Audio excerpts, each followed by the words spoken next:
Buenas noches a todos los presentes. Mi nombre es Jesús Martelo y junto a mis compañeros hacemos parte de la rotación 3561. Hacemos parte del programa de medicina en la Universidad del SINU, bajo la tutoría del doctor Félix Canencia. Hoy vamos a estar hablando acerca de diabetes y el embarazo. Continúa, por favor. Bueno, primero que todo, debemos conocer la definición de diabetes para luego hablar de diabetes gestacional.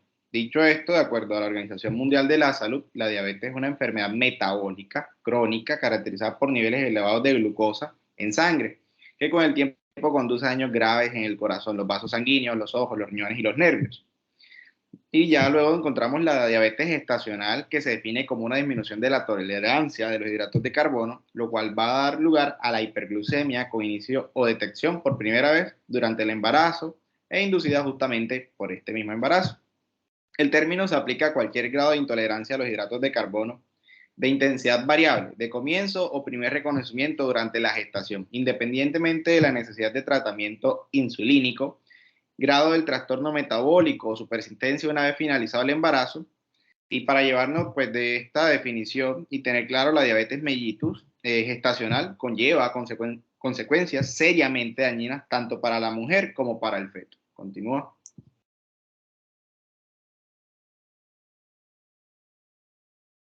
Bueno, epidemiología de diabetes en el embarazo. Bueno, encontramos que la prevalencia de la diabetes gestacional en Colombia, entre los 7 estudios que se observan en la gráfica, se encontró una prevalencia general del 4.25%. Sin embargo, y de acuerdo con el debate a nivel mundial, este resultado depende de los criterios que se aplican en cada estudio para medir la diabetes gestacional. De los 7 estudios considerados en esta revisión, 3 diagnosticaron que la diabetes gestacional con los criterios de O'Sullivan, que hoy en día están descontinuados por la evidencia científica, en que esta evidencia se encuentra en revisión entre los últimos 10 a 15 años. Según estos 4 estudios reportan 2 prevalencias, una con los criterios de Carpenter y Custan, adoptados por la ADA, y otro por los criterios de Sullivan. Con los criterios de Sullivan se reportó una prevalencia de 3.84%, y los otros 3 estudios con criterios de la IADP-SG reportaron una prevalencia de 4.97%. Continúa.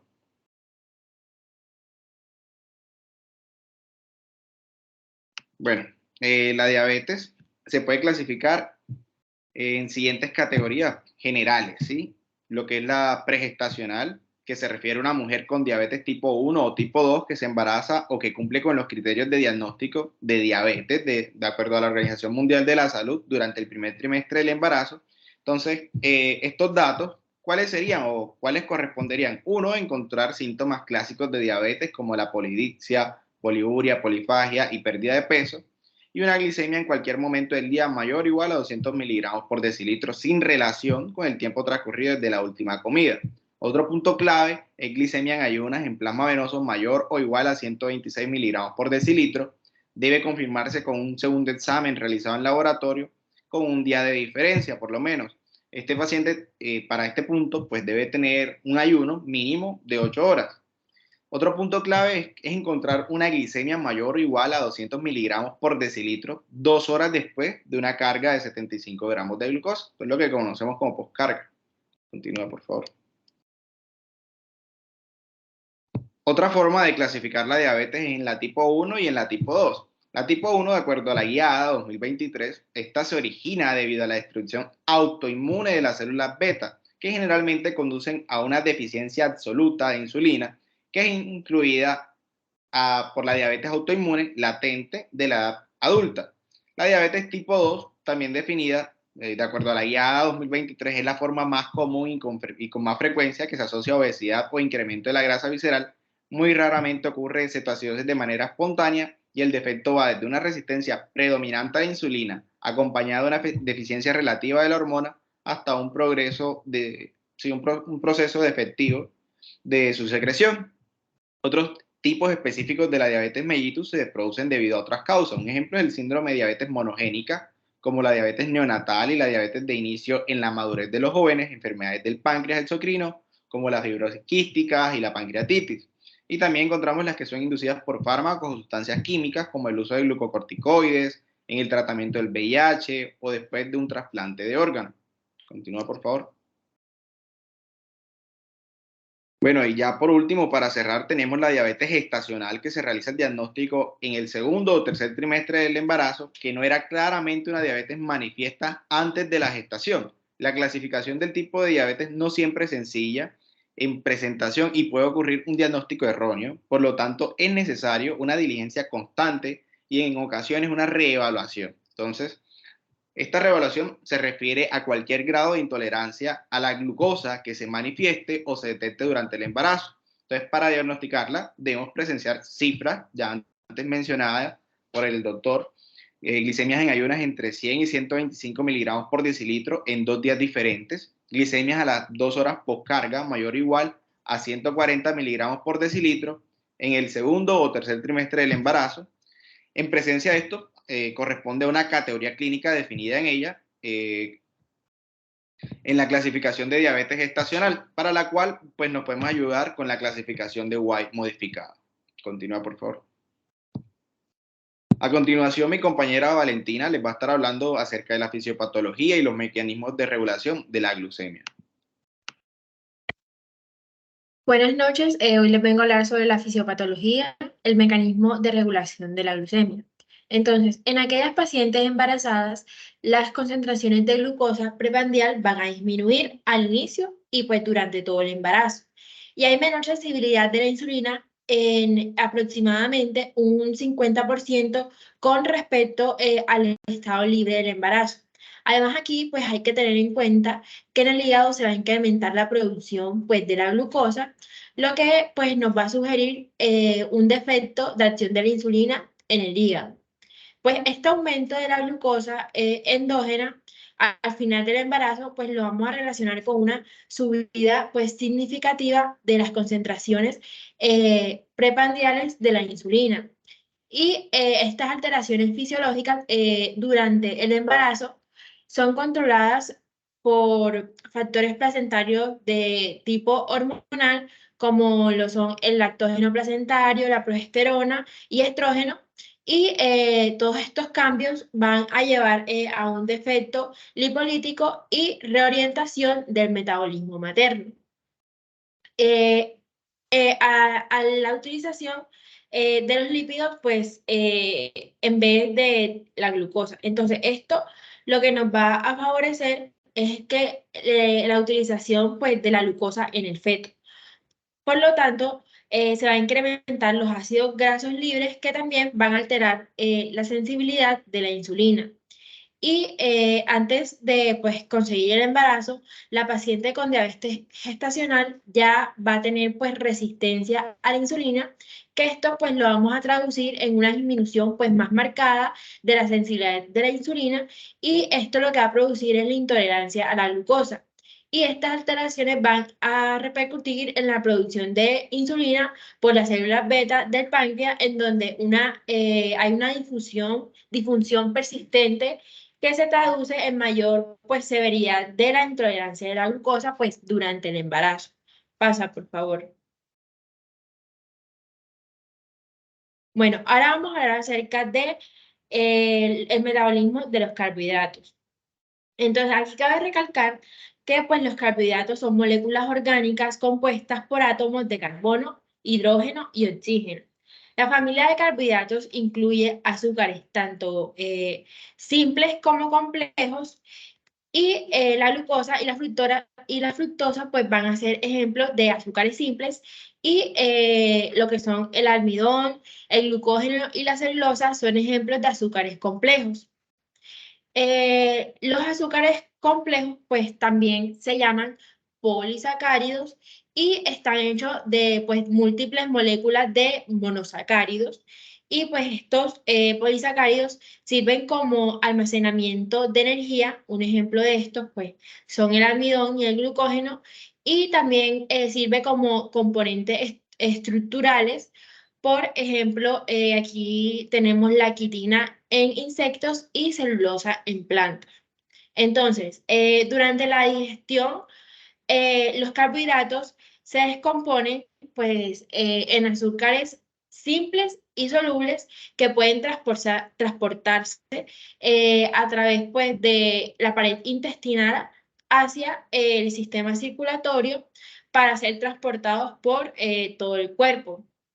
Entonces, la digestión de carbohidratos comienza en la boca, como pues con la acción de la amilasa salival sobre los almidones y termina con un monosacárido que pues lo que va a hacer es que se va a absorber a través del epitelio del intestino delgado y pues una vez que estos monosacáridos absorbidos son transportados a los tejidos, estos pues van a comenzar el proceso de respiración celular y este pues se centra primero en la glucólisis, que este es un proceso donde se oxida la glucosa monosacárido y hay una liberación de energía almacenada en sus enlaces, pues para así producir ATP. Pasa, porfa. Bueno, ahora vamos a hablar acerca de la glicólisis. Entonces, la glucosa es la fuente de energía más fácilmente disponible pues, en todo el cuerpo.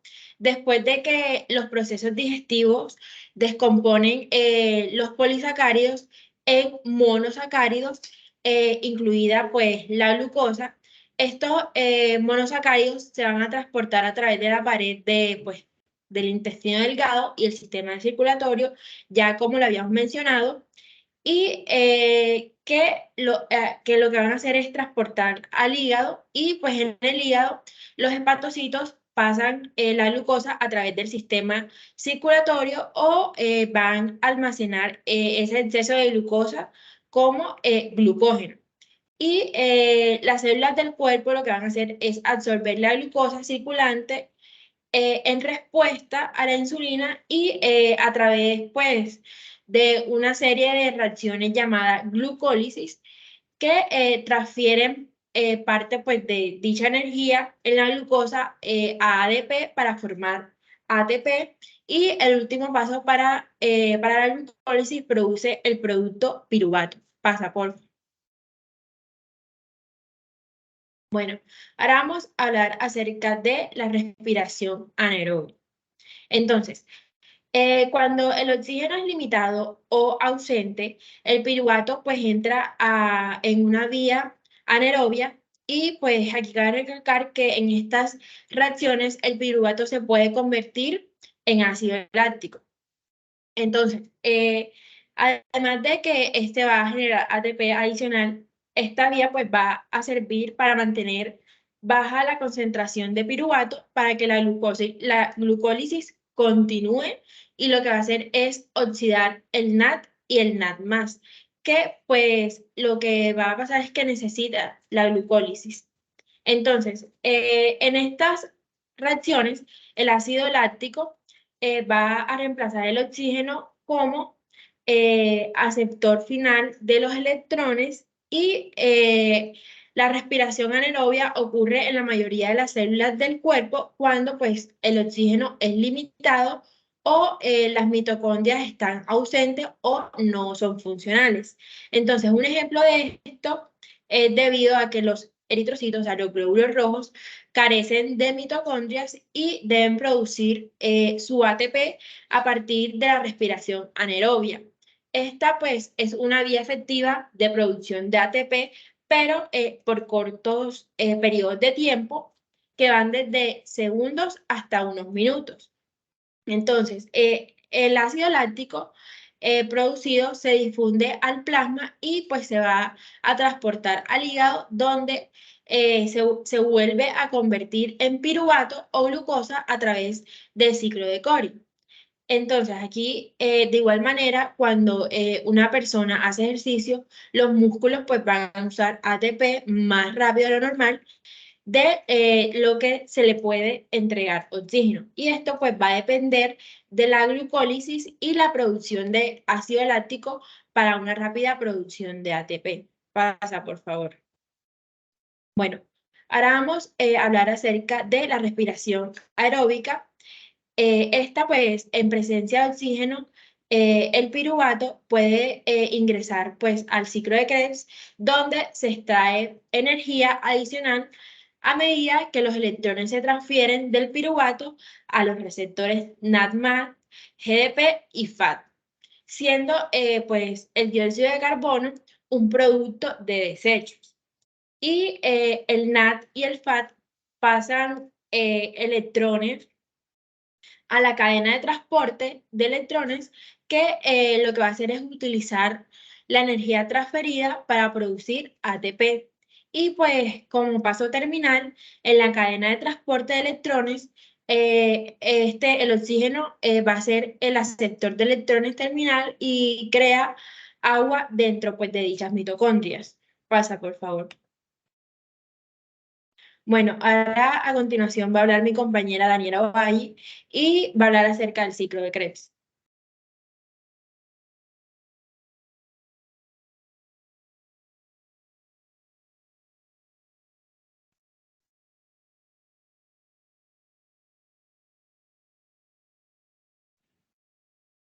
Bueno, siguiendo con el tema, ya vamos a entrar a hablar ahora del ciclo de Krebs o del ciclo del ácido tricarboxílico. Entonces, aquí es importante recordar que las moléculas de piruvato generadas durante la glucólisis, que fue anteriormente explicada por mi compañera, son transportadas a través de la membrana mitocondrial hacia la matriz mitocondrial interna.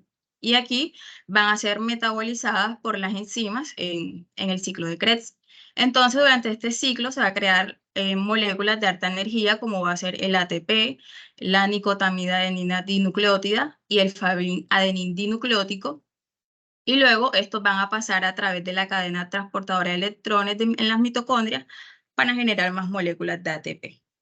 Entonces, esta molécula de piruvato de 3 carbonos generada durante la glucólisis se mueve del citoplasma a la matriz mitocondrial, donde es convertida por la enzima piruvato deshidrogenasa en la molécula de acetil-CoA de 2 carbonos. Y finalmente, pues esta reacción va a descarbonizar la oxidativa, convirtiendo el piruvato de 3 carbonos en una molécula de acetil-CoA de 2 carbonos, liberando dióxido de carbono y transfiriendo 2 electrones que se combinan con nicotamina adenina dinucleótida para formar flavinadenin dinucleótico en acetil-CoA. Luego va a entrar al ciclo de Krebs combinándolo con una molécula de 4 carbonos, el oxalacetato, y va a formar pues el citrato de 6 carbonos o ácido cítrico. Y al mismo tiempo pues se va a liberar la molécula de coenzima A. Siguiente, por favor. Ya para hablar como tal de las etapas de este ciclo, como vemos, es un circuito cerrado de 8 etapas principales, en las que la última va a generar la molécula que se utiliza en el primer paso. Entonces, en el primer paso del ciclo, vamos a tener que la acetilcoenzima A se une con una molécula de 4 carbonos, o sea, el oxalacetato, y va a liberar el grupo acetil-CoA, a la vez que forma la molécula de 6 carbonos, que sería el citrato. En el segundo paso, el citrato se convierte en su isómero, que es el isocitrato. En realidad, este es un proceso de 2 pasos en el que el primero se retira una molécula de agua que luego se vuelve a añadir. Por esto, algunas literaturas describen que son 8 pasos.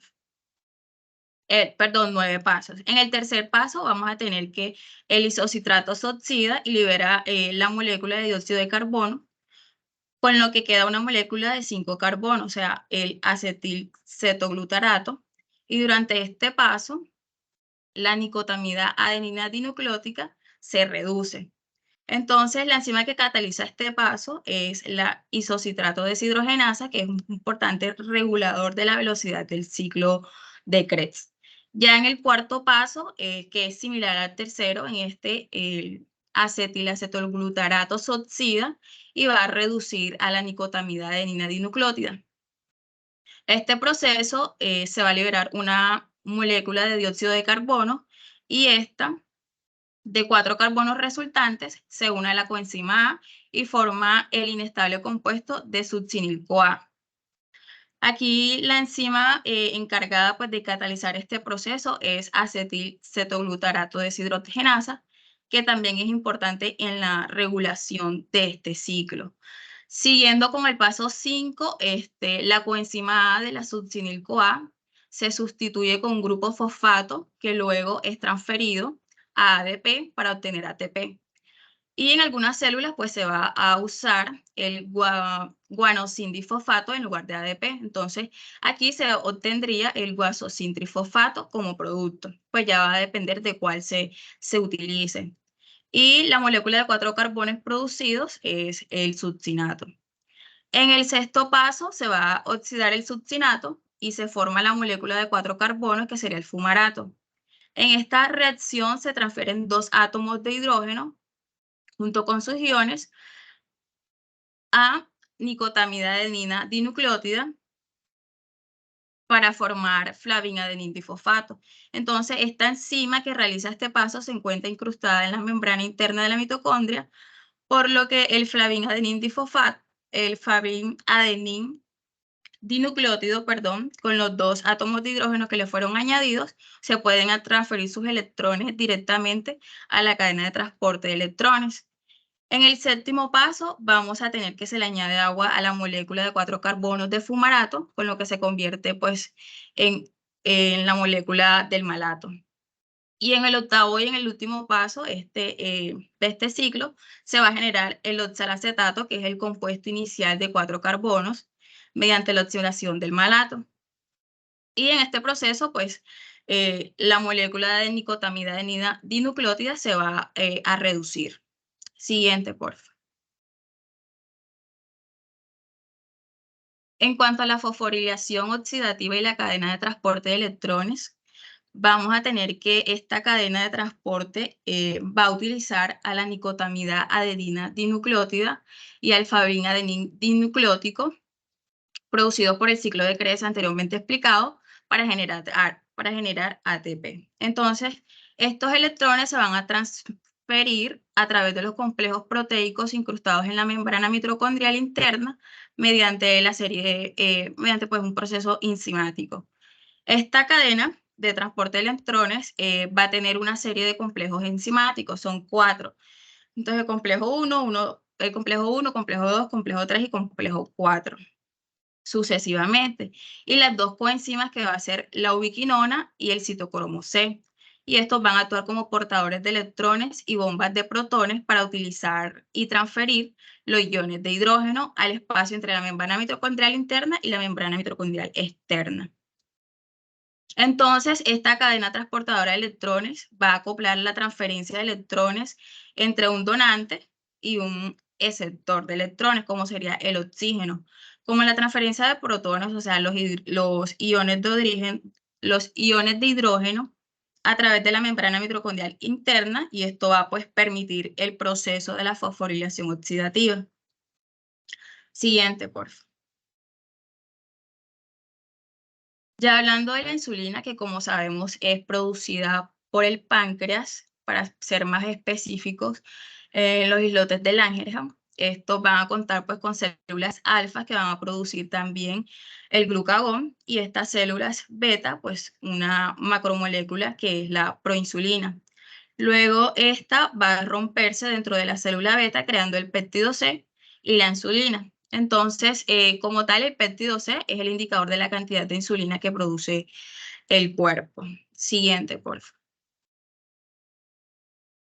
En cuanto al mecanismo de acción de la insulina, pues, el efecto hipoglucemiante de la insulina se produce cuando se unen a los receptores de insulina en las células musculares y adiposas, facilitando la absorción de la glucosa e inhibiendo simultáneamente pues, la producción hepática de la glucosa.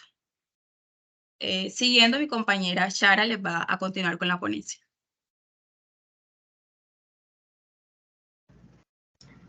Bueno, en los factores de riesgo para diabetes gestacional, los que predisponen a esta pues son pacientes embarazadas mayores a 25 años, obesidad, pacientes con un índice de masa corporal mayor a 27.5, también antecedentes de diabetes gestacional o alteraciones en el metabolismo de la glucosa. También pacientes con sospecha previa no diagnosticada, como por ejemplo, pues que haya tenido un recién nacido con un peso mayor a 400 gramos, o sea, que haya tenido un hijo macrosómico. También antecedentes de diabetes en familiares de primer grado, síndrome de ovario poliquístico, también origen étnico, sobre todo pues en pacientes del sudeste asiático, las latinas y las norteamericanas. Y pues la paciente que presente uno o más de estos factores de riesgo, se le debe realizar pues, una glicemia basal en analítica en el primer trimestre. Paso. Bueno, hablando de las complicaciones maternas y fetales, en el estudio APO, o sea, el estudio de hiperglucemia y resultados adversos en el embarazo, se demostró una relación directa entre la primera prueba de glucemia alterada y el resultado en preeclampsia. De manera similar, pues Goddard y junto pues, a sus colaboradores reportaron resultados similares en un estudio pues, de ellos que hicieron, donde encontraron un riesgo elevado de hipertensión gestacional en un 5% y de preeclampsia en un 6.3% en pacientes con diabetes gestacional. Otras complicaciones que pueden enfrentar las mujeres embarazadas con diabetes es la macrosomía fetal, como lo venía diciendo. La hiperglucemia lo que tiene es un vínculo directo con la adiposidad neonatal, lo que resulta pues, en un aumento de tamaño fetal y en consecuencia pues, un aumento de riesgo de disociación durante el parto, especialmente pues, del hombro, cuando el peso fetal es mayor o igual a 4 kilos. Esta macrosomía fetal también está asociada pues, a una tasa alta de partos por cesárea con una frecuencia aproximada de un 23.7%. Paso. Bueno, como venía diciendo, pues las pacientes con diabetes gestacional enfrentan complicaciones a largo plazo, como enfermedades cardiovasculares y síndromes metabólicos. El síndrome metabólico, que combina pues, diversos factores de riesgos metabólicos, aumenta pues, las posibilidades de una enfermedad cardíaca y de diabetes tipo 2.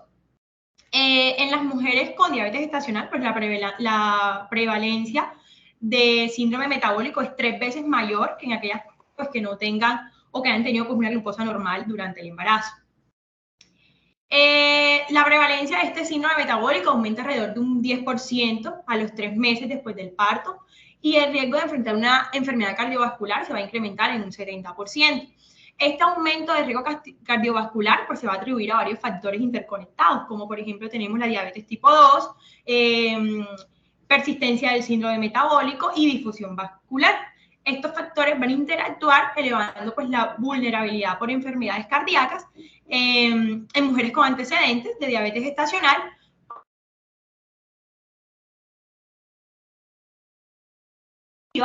como por ejemplo pues, aconsejarles un estilo de vida saludable para así pues, reducir el riesgo de enfermedades cardiovasculares. Paso. Bueno, en las alteraciones en el recién nacido van a depender de la susceptibilidad genética y de asociación con las ciertas condiciones ambientales postnatales. Hoy en día, pues hace referencia al fenómeno de transmisión epigenética, en donde el recién nacido pues adquiere características de la madre que se van a reflejar en la programación fetal. La hiperglucemia materna genera hiperglucemia intrauterina, lo que a su vez pues, le va a dar a la hiperinsulinemia fetal, que modifica en el patrón de crecimiento y altera posteriormente pues, al metabolismo fetal. Paso. Y por último, pues los criterios para el tamizaje y diagnóstico de prediabetes y diabetes. Los criterios para tamizaje y diagnóstico de la prediabetes suelen incluir prueba de hemoglobina glicosilada, un nivel de esta entre 5.7% y 6.4% se considera prediabetes. Cuando tenemos una prueba de glucosa en ayunas entre 100 y 125, pues se considera prediabetes. Cuando tenemos una glicemia de 2 horas de sobrecarga, o sea, después de consumir una bebida en altas concentraciones de glucosa, o prueba de tolerancia a la glucosa oral, si la tenemos entre 140 y 199, se va a considerar prediabetes. Y estas consideraciones en diabetes, pues, incluyen esta prueba de hemoglobina glicosilada mayor a 6.5, se va a considerar diabetes. Una prueba de glucosa en ayunas con un nivel de en 126 o superior se va a considerar diabetes. En la prueba de tolerancia a la glucosa oral, un nivel de esta entre 200, bueno, más bien mayor a 200 se va a considerar diabetes. Y en la glucemia al azar Si esta está mayor o igual a 200, también se considera diabetes. Entonces, pues es importante destacar que estos valores pueden variar ligeramente según las recomendaciones de las organizaciones médicas y pues de la ubicación geográfica. Ahora pues los dejo con el flujograma a cargo de Niris. Bueno, continuando con el flujograma de detención y de diagnóstico de diabetes en el embarazo, tenemos que en el primer control prenatal que se hace normalmente en el primer trimestre, se realiza la prueba de glicemia en ayunas. Tenemos que si esta está en un valor entre 100 y 125, se repite la prueba a los 7 días. Si mantiene el mismo valor, se considera diabetes gestacional. Si tenemos la prueba de glicemia en ayunas igual o mayor a 126, se vuelve a repetir a los 7 días. Si sale un valor igual o mayor a 126, ya se considera diabetes pregestacional. Y tenemos que la glicemia al azar mayor a 200 y con síntomas ya se considera una diabetes pregestacional.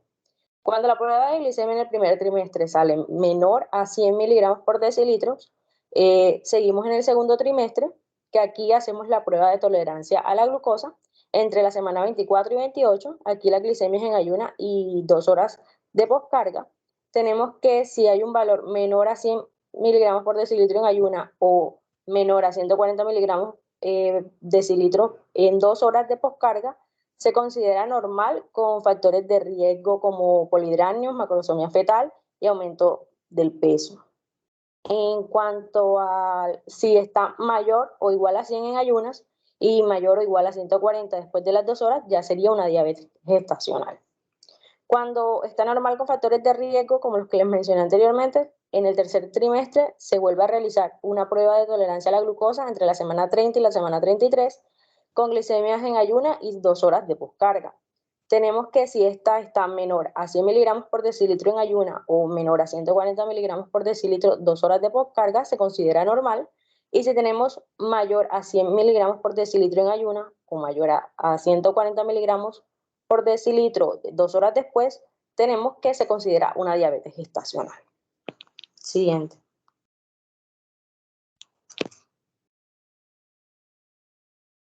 Bueno, tenemos en cuanto al manejo que el principal objetivo del control metabólico consiste en mantener la euglucemia para evitar complicaciones obstétricas y perinatales sin provocar perjuicios en la salud materna. Tenemos que los valores óptimos de las glucemias capilares deben ser inferiores a una glucemia basal menor a 95 miligramos por decilitro, sin hipoglucemias, glucemia postprandial en una hora de menor a 140 miligramos por decilitro y una glucemia postprandial de 2 horas menor a 120 miligramos por decilitro. Entonces, para lograrlo, deberemos seguir unas pautas como son un plan alimenticio, actividad física y un plan farmacológico. Siguiente.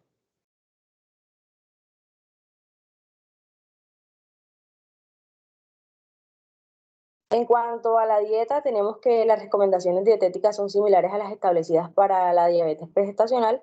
El 70 y el 80% de las pacientes se mantendrá normoglicémica solo con la dieta, una dieta que sea normocalórica, no restrictiva, adaptada a las necesidades nutricionales y el estilo de vida de cada paciente, con una proporción de hidratos de carbono de absorción lenta en un 40 o un 50%, proteínas un 20% y grasas de predominio monoinsaturado en un 30 o un 40%. También se recomiendan 3 comidas diarias y 2 a 4 meriendas para evitar hipoglucemias en ayunas e hiperglucemias postprandiales. Siguiente. En cuanto a la actividad física, tenemos que aumentar el consumo de glucosa, mejorar la sensibilidad a la insulina. En general, se aconseja que el ejercicio sea aerobio moderado con asiduidad. Pueden ser paseos de caminata diaria por 1 hora o caminar 30 minutos después de las comidas. Si hay una contraindicación, pueden realizarse ejercicios con las extremidades superiores e inferiores. También hay un tratamiento adicional que se inicia si no se ha conseguido los objetivos del control metabólico, es decir, 2 gramos más de glicemias alteradas en los mismos momentos o en las mismas semanas. Ejemplo, 2 glicemias basales o 2 después de la cena, a pesar de la dieta y que esté haciendo ejercicio. Siguiente. En cuanto al manejo farmacológico, tenemos que la elección de la insulina, la elección es la insulina, ya que no cruza la barrera placentaria y ahí se ha demostrado de forma más consciente la reducción de la morbilidad materno-fetal cuando se añade el tratamiento nutricional. Los antidiabéticos orales como la metformina no incluyen en su ficha técnica las indicaciones para diabetes gestacional, pasan la barrera hematoplacentaria y se desconoce su efecto a largo plazo, por lo que la metformina solo está indicada en pacientes que rechazan la insulina o que no son aptas para administrársela correctamente. La dosis de insulina inicial será de 0,2 unidades internacionales por kilo día y se irá aumentando la dosis según sea el requerimiento de cada paciente. Siguiente. Bueno, a continuación les va a hablar mi compañera Nicole acerca de los tipos de insulina. Buenas noches. En cuanto a los tipos de insulina, pues se pueden utilizar insulinas humanas que son regular y NPH, y también los análogos de acción rápida, que es Lispro y Aspartat. Y estos tienen acción más rápida y pueden administrarse justo antes de las comidas. De acción más lenta tenemos la glargina y la detemir, que pues estas se van a administrar también como insulinas rápidas cuando se identifiquen las hiperglicemias postprandiales e insulina lenta, y cuando se observen hiperglicemias en ayunas o preprandiales. Entonces, las dosis se van a dividir en 30 a 50% de insulina lenta, que puede ser antes de dormir, y de 70 a 50% de rápida, que pues va a dividirse en partes iguales antes de las comidas. Entonces, dirigiéndonos en la tabla, pues tenemos los diferentes tipos, ya los mencioné. Entonces, en cuanto al inicio de acción de la Lispro y la Aspartat, es lo mismo, que es de 1 a 15 minutos, en la máxima acción, que va a ser de 1 a 2 horas, y en la duración de 4 a 5 horas. En cuanto a la humana, que pues, sería rápida, en cuanto al inicio de acción, es de 30 a 60 minutos, la máxima acción de 2 a 4 horas y la duración de 6 a 8 horas. En cuanto a la NP, que el inicio de acción sería de 1 a 3 horas, máxima acción de 5 a 7 horas y la duración de 13 a 18 horas. En cuanto a la glargina, tenemos que el inicio de acción es de 1 a 2 horas, la máxima acción no hay pico y la duración de 24 horas. Y por último, la de Temir, que va del inicio de acción de 1 a 3 horas y la máxima acción tiene un pico mínimo a las 8, entre las 8 y las 10 horas, y la duración va a ser entre las 18 y 26 horas. Siguiente, por favor. Bueno, en cuanto a la metformina y los glucocorticoides en situaciones especiales, pues aquí se van a iniciar dosis de 850 miligramos por la noche durante una semana, y se va a aumentar 850 miligramos 2 veces al día. Esto va a tener efectos adversos que son diarrea y dolor abdominal, que pues estos pueden mejorar si se aumentan lentamente las dosis y pues tomándolas junto con la comida. Estas tienen unas dosis máximas que son de 2.500 a 3.000 miligramos por día de a 2 a 3 tomas. Y pues esta estaría indicada más que todo en pacientes que van a rechazar el tratamiento con insulina o que no son aptas para pues administrarlas correctamente. Este va a tener situaciones especiales que pues estas son en casos de precisar pues tratamientos con glucocorticoides, específicamente lo que es la betametasona. Y hay horas de administración preferiblemente de 13 a 16 horas. Entonces, en la diabetes gestacional, el tratamiento con dieta es si la glucemia está por encima de 95 miligramos por decilitros preprandial o por encima de 140 miligramos por decilitros una hora postprandial. Entonces, se inicia la insulina de 0,3 unidades internacionales por kilogramo de peso pregestacional en pauta de bolo basal. Y esta pues ya sería una insulina rápida preprandial e insulina lenta basal. Y pues ahí se ajusta según la evolución de la paciente. Entonces, tenemos que hay una diabetes gestacional insulinizada, que aquí se van aumentando las dosis de insulina previa. Entonces, esta va a consistir del primero al sexto día. En el primer día hay un aumento de 25% de insulina basal nocturna. Del segundo al tercer día hay un aumento de 40 al 50% de la insulina basal y prandial. Del cuarto día, un aumento del 20%. El quinto día, un aumento del 10 al 20%. Y el sexto día, pues se inicia se vuelve a la dosis inicial, que sería un aumento del 25% de insulina basal nocturna. Entonces, en cuanto al tratamiento de la amenaza de parto prematuro, el fármaco de elección en estas mujeres va a ser atosiban, pudiendo utilizarse como alternativa pues los antagonistas de calcio, como lo es el nifedipino. Y en cuanto a los beta miméticos, pues no van a ser recomendables por su efecto hiperglucemiante. La siguiente, por favor. Bueno, entonces aquí tenemos un algoritmo de tratamiento que pues inicialmente el tratamiento se debe realizar con dieta y ejercicio y pues aquí se va a recomendar a las pacientes tener una dieta baja en azúcares o pues dependiendo de cada caso y que hagan una actividad física para mejorar la calidad o el estilo de vida. Y si esto no funciona, pues se acude a lo que son los hipoglucemiantes orales como lo es la metformina. Entonces, si esto tiene un buen seguimiento, la meta pues va a ser la glucemia en ayuno por debajo de 95 miligramos por decilitro y luego postprandial después de 2 horas por debajo de 120 miligramos por decilitro. Si la metformina no se administra la metformina y no hay un buen control, se debe administrar insulina, que esta pues va a tener dosis iniciales. La primera es de 0.5 a 0.7 unidades por kilogramo por 6 a 18 semanas. Luego de 0.7 a 0.8 unidades por kilogramo de 18 a 26 semanas. Y por último, de 0.9 a 1.1 unidades por kilogramo por encima de las 26 semanas. Entonces, aquí vamos a tener dos alternativas. Tenemos que 2/3 de la dosis se van a suministrar en la mañana y la mitad de la dosis en la tarde. Entonces, en la mañana van a ser 2/3 de dosis NPH al ayuno, en el desayuno. Y un tercio de dosis de insulina, pues también en el desayuno. Entonces, en cuanto a la mitad de la dosis en la tarde, se va a suministrar lo que es un medio de dosis de NPH al dormir y un medio de dosis de insulina rápida en la cena. Entonces, todo esto va a tener una finalidad que, pues, la meta es que la glucemia esté en ayuno por debajo de menos de 95 miligramos por decilitro y postprandial, que sería después de 2 horas, menos de 120 miligramos por decilitro. La siguiente.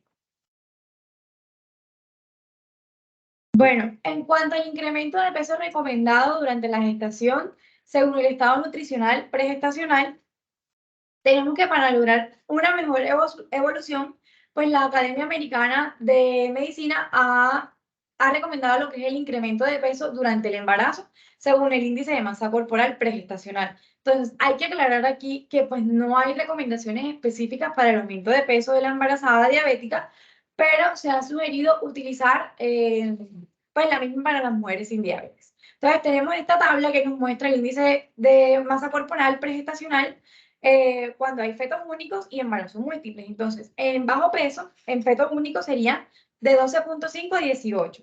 En el normopeso sería de 11.5 a 16 y en embarazos múltiples de 17 a 25. En sobrepeso sería de feto único de 7 a 11.5 y en embarazos múltiples de 14 a 23. Y por último, en obesidad tenemos en feto único de 5 a 9 y embarazos múltiples de 11 a 19. La siguiente, por favor. Bueno, y para finalizar, el control de la paciente con diabetes durante el embarazo. Pues ya una vez que se haya realizado el diagnóstico de diabetes pregestacional, se debe iniciar el tratamiento lo antes posible, como lo había mencionado en el esquema. Y aquí hay que explicarle a la paciente de manera pues, que sea comprensible y en qué consiste la diabetes gestacional y la repercusión que puede tener esto sobre su salud y pues la salud del feto. Aquí se tiene que facilitar una dieta óptima para cada gestante, se tiene que individualizar a la paciente, se calcula según el índice de masa corporal y se explica pues con ayuda de un material pedagógico para explicarle esta dieta y las necesidades que ella debería organizar en cuanto a su horario laboral. Se debe facilitar y enseñar el uso del glucómetro para que ella se realice el autocontrol de la glucemia capilar. El glucómetro se va a entregar pues, en calidad de préstamo y debe ser devuelto a la unidad una vez ya sea finalizada la gestación. Bueno, normalmente se realizan de 3 a 4 controles diarios en ayuna y 1 hora después del desayuno. en el almuerzo y en la cena. Bueno, en caso de diabetes gestacional leve, pueden ser controladas con dieta y pasar los controles de glicemias a días alternos. La siguiente. Bueno, a continuación los dejo con mi compañero Carlos Colorado, pues que él les explicará más sobre el control intraparto.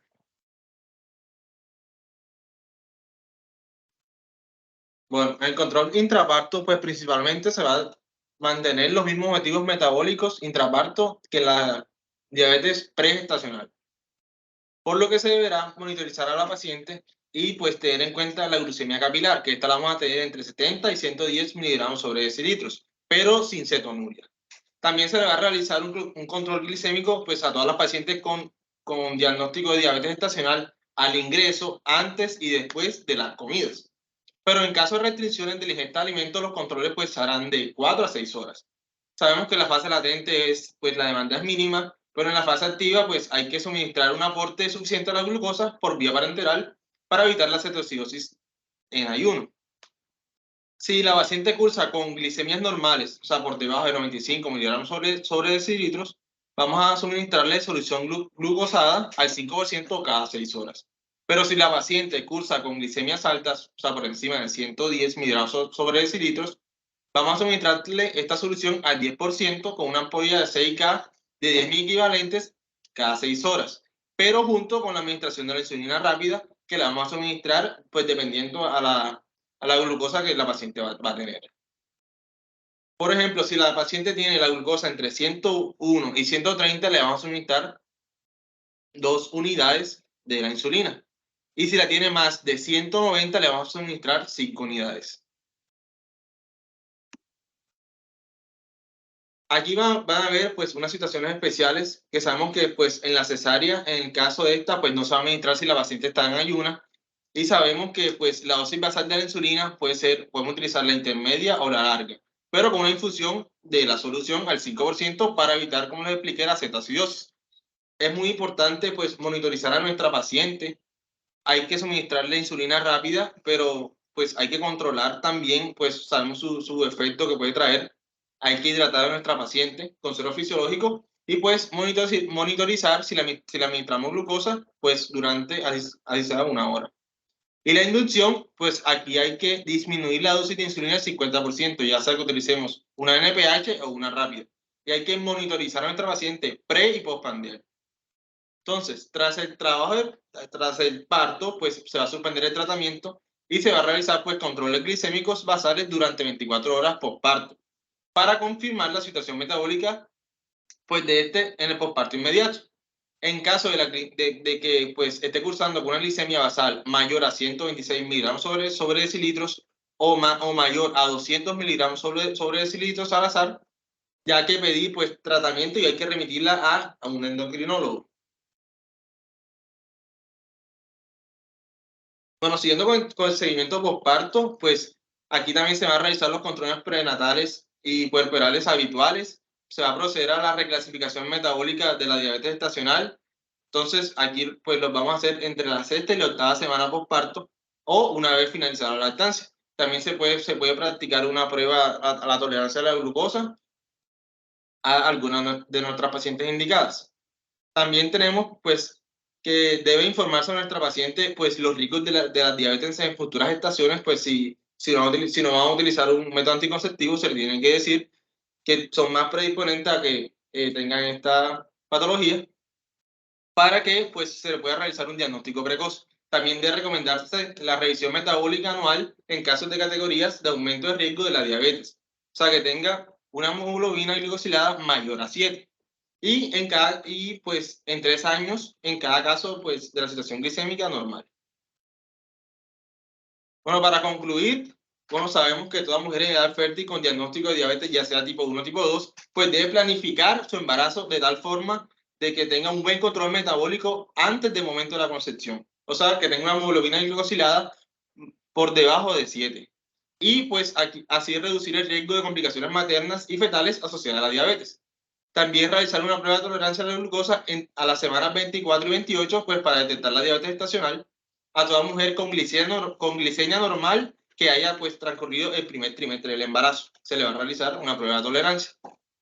También pues sabemos que el tratamiento con IEGA y ARA2 está totalmente contraindicado en el embarazo y toda mujer con diabetes mellitus tipo 1 requiere tratamiento con insulina. Hay que utilizar insulinas humanas convencionales como la NPH e insulina rápida. Bueno, con esto damos por terminado el tema de hoy. Le damos gracias al doctor Félix Canessa por su tutoría. Muy buenas noches.